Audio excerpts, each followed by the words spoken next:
இடஒதுக்கீடு போராட்டத்தில் உயிர் நீத்த 21 தியாகிகளின் உருவப்படத்திற்கு தனித்தனியாக மலர் தூவி மரியாதை செலுத்திய ராமதாஸ் மற்றும் அன்புமணி ராமதாஸ் சித்தண்ணி பனையபுரம் பகுதியில் உள்ள நினைவு தூண்களுக்கு நேரடியாக சென்று மரியாதை செலுத்தியுள்ளனர். மேலும் விவரங்களை எமது செய்தியாளர் ராஜசேகர் வழங்க கேட்கலாம். ராஜசேகர், முழு விவரங்கள் என பதிவு பண்ணுங்க. நிச்சயமாக.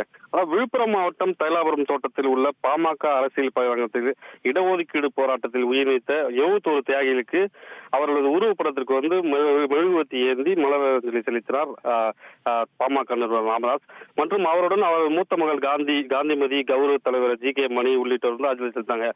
மேலும் உயிரிழந்த தியாகிகளின் குடும்பத்திற்கு நலத்திட்ட உதவிகளும் ராமதாஸ் வழங்கினார். ஒவ்வொரு ஆண்டும் செப்டம்பர் மாதம் பாத்தீங்கன்னா மருத்துவர் ராமதாசும் அன்புமணி ராமதாசும் தைலாபுர தோட்டத்தில் ஒன்றாக இணைந்துதான் இடஒதுக்கீடு போராளிகள் உயிரிழந்த போராட்ட படத்திற்கு அஞ்சலி செலுத்தும் வழக்கம்.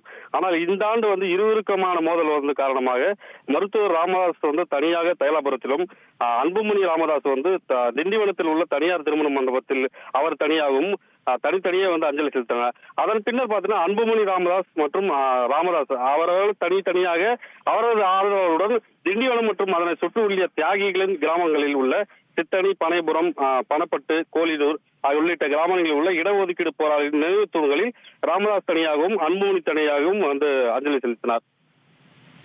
விவரங்களுக்கு நன்றி ராஜசேகர். உங்கள் தந்தி ஒன் தொலைக்காட்சியில் கர்ணன் தினமும் இரவு 7 மணிக்கு காண தவறாதீர்கள்.